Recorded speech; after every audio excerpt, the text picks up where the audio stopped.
What else can you do? Well, let's go to step 2 of these 8 or however many points I decide to make out of these. Number 2 is really simply this. Change your focus and you change your level of happiness.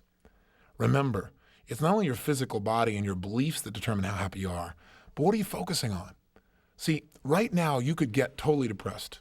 How would you do it? Well, you could use your body in ways that make you feel depressed, but also you could do it just by focusing on things that don't make it feel good. You could feel sad or you could feel angry.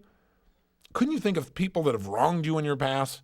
Focus on that enough that you really began to feel it again and feel real angry all over again, even though they're not here. If you really wanted it, couldn't you do that? Couldn't you feel really sad remembering things you missed out on? All you'd have to do is focus on them. What about joy? What about pleasure? What about ecstasy? Can you remember a time in your life when you were feeling feelings and emotions of absolute ecstasy? How good that really felt? Whatever it was. Could you go back to that time and remember it? Actually re-experience the feelings? Begin to breathe and feel the same way until you felt so good inside? Can you remember times when you felt totally loved? See, when I started talking to you about Fiji, guess what happened to me? I started feeling it all over again. I could have just been there. I was there, even as I shared it with you. If you're unhappy right now, it's because you're not controlling the focus of your mind. You're focusing on something that makes you feel lousy. See, it all depends on what you focus on. That's what's going to determine how you feel. Nothing more. Remember, nothing in life has any meaning except the meaning that you give it. And the meaning you give things is usually based on what you choose to focus on. So control your focus. Here's step 3 to happiness. Ask happy questions. Ask empowering questions. Now, if you spend any time with me, you know I talk all the time about physiology, changing focus, and on asking better questions. And the reason I talk about those is they are the fundamental control tools to your brain, your mind, and your emotions, and therefore the quality of your life. Questions you need to ask yourself when things come up is not, what does this mean? By the way, that's the natural question that comes up. Your brain is always trying to avoid pain and gain pleasure. It's the way you're wired. It's a survival instinct. Whenever you're going to go do something, your brain says, what does this mean? And what should I do? Is it going to mean pain or is it going to mean pleasure? Is it going to lead me toward more things that I want, or is it going to take me down a road that I don't want to be in based on my past experience? And the bottom line is, in pursuit of what does this mean, we get to points where we're not sure what things are going to mean. So let's say you want to make an investment. Should I invest in the stock or not? Well, the brain's asking, what is it going to mean? If I invest in the stock, is it going to mean pleasure, i.e. profit, and I'm going to feel good and have more money and things will be nice? Or does it mean pain? I'm going to lose what I've got here, or it's not going to grow at all. But see, the problem is, if you ask, what's this going to mean, it's very difficult to be certain, absolutely certain, which one it's going to lead to. And that's where people drive themselves a bit crazy. I'll give you an even more challenging situation. Sometimes you try and do everything right and things turn up wrong, and then you try and figure out why they turned up wrong. Why is it you gave your all and it still didn't work, or somebody didn't acknowledge it, or it didn't get supported, or there's an idea that's so useful but no one will listen to you right now, or you worked all night on a project and then your dog ate it the next morning? If you ask questions like, what does this mean? You might come up with answers like, well, it's another example of me sabotaging myself. Maybe you're not sabotaging yourself. That makes you just feel bad about yourself. Maybe you just weren't smart. Maybe you let the dog eat your thing because you didn't put it on a higher shelf. Maybe you were just stupid. Maybe you weren't sabotaging. Look at it that way. See, we got to be careful about the meaning we give things by asking the question, what does this mean? A better question for us to ask in those times is, how can I use this?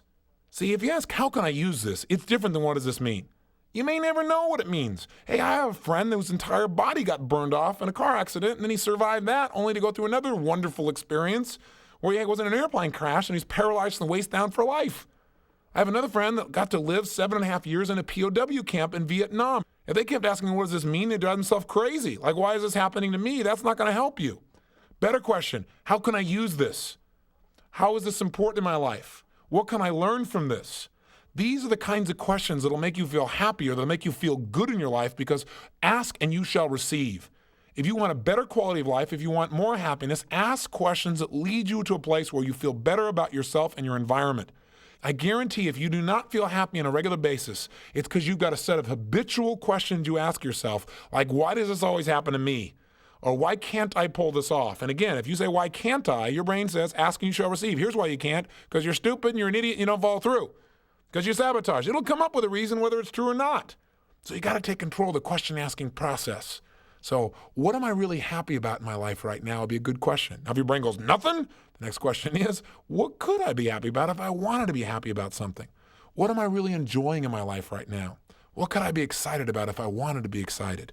What's really wonderful in my life? What's great about this? What is working? See, these are questions that will really support you. And if you're in a lousy state, you don't ask questions like, how much longer will this last? Or can I survive this? Can I survive this? Makes you doubt whether you can even make it through where you are. Those are disempowering questions. Instead, if you want to break out of that state, you might want to ask a question like, well, will this even matter 10 years from now? Or maybe a question like, what's actually funny about this? And if you keep asking it, you may find there's a lot of things you can laugh at. In fact, most people say, someday I'm going to look back and laugh at this. Why not turn around and laugh at it now? Why wait? So you just ask a better question. You can get the answer now. It's not that difficult. So that's key number 3. Ask effective questions. Control the focus of your mind by asking questions. The 4th key to experience consistent happiness, and boy, I'll tell you one, this is a big one. Learn to be a perceiver instead of a judger. What do I mean by that? Well, there's a problem with judging too quickly.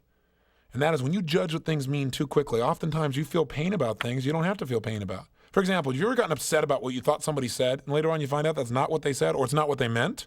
And you're all uptight about it because you felt that they had judged you, you had decided that's what things had meant.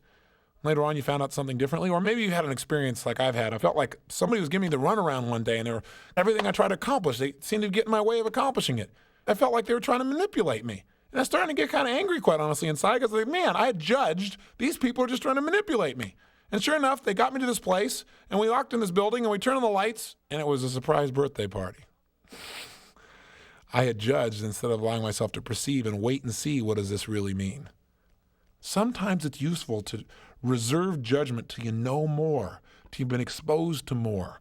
You and I empower our lives whenever we allow ourselves to have a new level of choice as to what things mean. I'll give you an example. Have you had a day in your life that you would look back on and would say, gosh, it was one of the worst days of my life. It was so frustrating, so angry. I was so hurt by that person.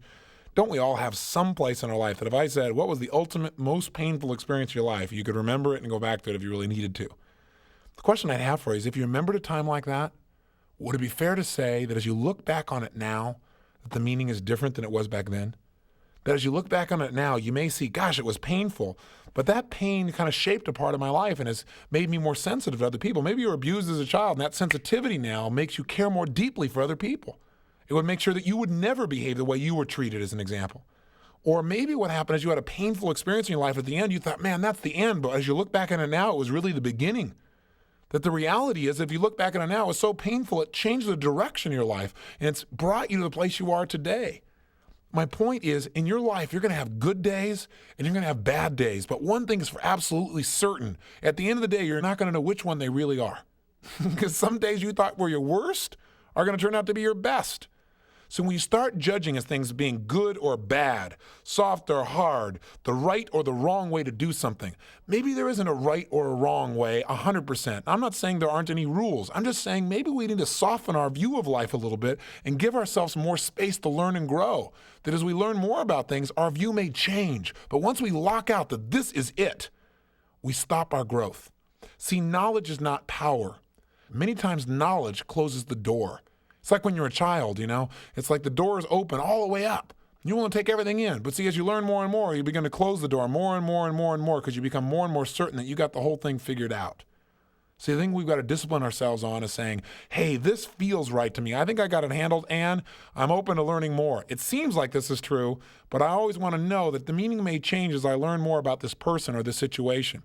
Once we start judging a person as being wrong or right, or a situation as being wrong or right, we start to shut that door and we take away our choice and we take away some of our happiness. We distance ourselves from people, events, opportunities, and certain emotions. And we don't want to do that. We don't want to rob ourselves of that. Now, by the way, I'm not suggesting you never judge what things mean. You got to decide, what's this going to mean to me in terms of pain or pleasure in your life? Is this going to move me closer to my goals or further away? I understand that. But let's not be so rigid and so absolute in our approach that we close the door. People start judging what things are going to mean in advance and make themselves feel terrible in advance about things. The most classic story is, the salesman who whips himself into a frenzy because they think they're going to call on somebody, and they start anticipating all the ways this may not work out. And they sit there and they think about the person rejecting them and not supporting them or calling them names. And you know what? They start making it real inside their head. They start judging that the meaning of this interaction is going to be pain, and they have no evidence to back it up except the pictures they've been making inside their brain. And sure enough, the guy gets so worked up that by the time he knocks on the door and the guy opens the door, he reaches out and punches the person right in the face and says, if that's how you feel about it, I don't even want to talk to you. I'm sure you heard some version of that story, but that's a classic example of judging things in advance. Maybe we need to stay a little more open than that in our approach to doing things. Just remember this. If you feel bad about something, it's because you've created a meaning out of this that does not support you. Come up with a better meaning. Maybe the person isn't rejecting you. Maybe they're busy. Maybe they're not rejecting you. Maybe they're having a tough time with their spouse. Maybe what's happening is they're caught up in something else. Maybe right now they're physically ill. See, you got to make sure that there are other meanings. And here's the question to ask yourself to release yourself from judgment. The question's simple. The question is there any other possible meaning that this could have? Or another question might be, what would be a better way of looking at this that would empower me and others? In the case of the salesman, Zig Ziglar tells a story that I remember where he talked about one salesman calls on a house and then people treat him really terrible, but he expects them to treat him lousy, and so he doesn't even notice they're treating him well. He basically rejects himself. Another salesman is really expecting something good. He gets up and the people just thrash him. They're terrible with him. And when he closes the door, he thinks to himself, well, these people have a problem. I better call on somebody else who doesn't have the same problem. The same approach is true here. Ask yourself, when somebody attacks you, instead of saying the meaning of this is they're being abusive to me and feeling bad about it, or how dare they treat me this way, a better question to ask yourself might be, I wonder what's going on with this person that makes them treat people this way. Would that make you feel different? You bet it would. The key here is to choose a meaning in the situation that makes you feel better, that makes you feel happier inside. Problems will come and problems will go. Problems will dissolve from your life. You don't want to dwell on them. You don't want to make things into more than they are. Allow yourself to move on and realize the more you judge in your life, the less happy you will be. The more you perceive, the more you'll be open to growing and learning and coming up with meanings that support you personally. See, the only way you eventually master meaning is by mastering your mind. By realizing you determine the meaning that comes out of something. Nothing in life has any meaning except the meaning you give it. See, something isn't good or bad until you decide that's what it is, till you give it that label, and then it becomes a reality for you. And just remember this, the people that you may have once thought were successful may not have been successful at all for only one reason. They didn't master meaning. The John Belushis of the world were incredibly successful in getting other people to laugh. Obviously, he wasn't very good at getting himself to laugh at critical times. He didn't master the meaning of things. He created all the success around him as being something to feel bad about. That took effort. You got to work at that thing. And I'm not being mean about someone who's no longer here because I was a great fan of his. But clearly he didn't master his mind, and that's why he's no longer here. Elvis Presley had a similar problem. And we can go on and on down the list. In fact, personally, I believe that if you have success on the exterior, but you're not happy on the interior, you're far from successful. We've got to create a meaning that gives us joy on the inside while we share that joy with others, where our life truly does make a difference, but we enjoy the process. Otherwise, we live the ultimate nightmare, not the ultimate dream. Principle number 5 to having consistent happiness is learning a little bit of how to use your brain instead of having it use you. And the way to utilize it is using a simple principle of human perception, and that is the principle of contrast. Contrast is an invaluable way to change the way you feel about virtually anything. It's something that got used on you when you were a kid. So you may have been complaining about something. You had this perception that you turned into a judgment. You were judging. Boy, I need some new shoes. I'm upset. How come all the other kids have new shoes and I don't have new shoes? And you went to your parents and said, I want some new shoes. And your mother said, look, don't you complain about not having new shoes. Look at these people over here. They don't have any feet. And you went, you got a point. Okay. I can understand that. They use a little contrast on you and they just shut you down in your tracks. They totally change what things meant to you by giving you a new reference, a contrasting reference, if that makes sense to you. We need to learn to do this for ourselves. We do it to ourselves in negative ways also.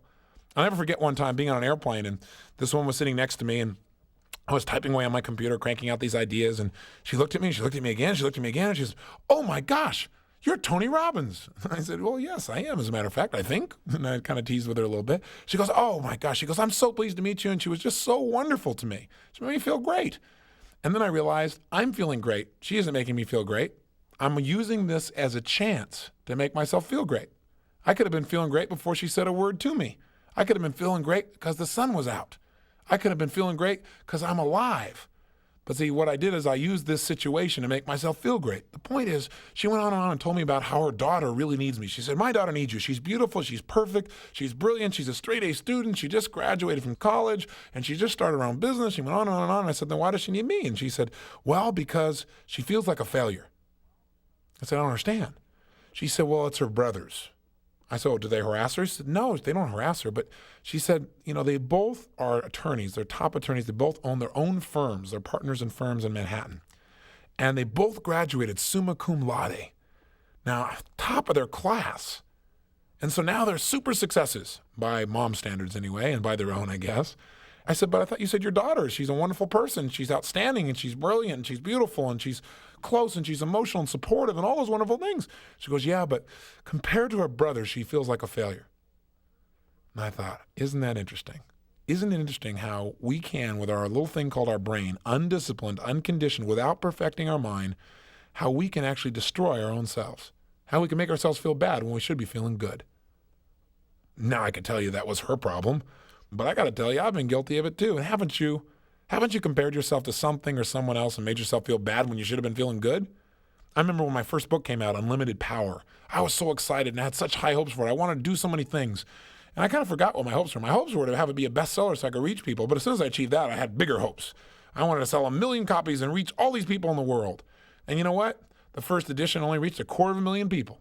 It was the #1 book of its type for Simon & Schuster at that time. It was number 5 in the United States, but I felt like a failure. How could that possibly be? Answer, I compared myself to some of my best friends. People like Ken Blanchard, who wrote The 1 Minute Manager, which sold almost 7 million copies worldwide. Or my friends Harvey and Marilyn Diamond, when we worked together on a book called Fit for Life, and I got a chance to input quite a bit into that book. #1 selling diet book in history. Almost 3 million copies. Or my friend Robert Allen, who's the real estate expert. He wrote the book Creating Wealth and Nothing Down. Both million sellers. I looked around at them and I said, my gosh, I'm a failure. Now my publisher, Simon & Schuster, is raving, saying, boy, we got this great bestseller. It's fantastic. And everybody's buying it all over the country. It's really super. And I felt like a failure. Now, what I didn't do is I didn't use contrast to my advantage. And that's what you want to do. You want to figure a way to contrast things so you feel good. You want to learn to be able to feel good about the fact that your shoes may be not looking so good by looking at somebody who doesn't have any feet, in essence. And that's what I did too. See, we use it against it. We use it as a weapon instead of a tool. So I finally started using it as a tool and I went, wait a second. I'm 26 years old. I've got a national best-selling book that's in 11 languages. I've done better than anybody thought I could do with this thing. It's number 5 in the United States. And also, I'm not 50 years old, which my buddy Ken Blanchard is, or 40, as my other buddies are. I'm nowhere near that. By the time I'm there, I should be able to reach even more people. I'm just getting started, and look at all the people that have been impacted. Then I began to say, is it how many people you reach or the depth at which you reach them? I asked better questions. I began to change the meaning, and I began to use contrast as a way to make myself feel even better. And what happened is it allowed me to enjoy myself and feel more happy right now and get the juice that's right there that I deserve to have. See, use contrast to your advantage instead of your disadvantage, and wherever you used it as a weapon. You might want to think, well, when this tape is done, where are some places where you've compared yourself to other people, other situations? And I'll tell you another thing that'll help you in dealing with some of those situations. Remember, it's not where you start out, but where you end up that matters. And the way you're pursuing achieving in your life, you may find is not the way you're really going to achieve. Maybe all the experiences you're having right now are setting you up for something even greater. I have a friend who years ago told me, he said, Tony, remember, your gifts will make room for you. I found a way to reach even more people through television. In the last year, I've reached over 50 million people through television alone. So what I found was God's delays are not God's denials. Something useful to remember. The bottom line is what looks like a problem may be an opportunity, but you got to use contrast to your advantage.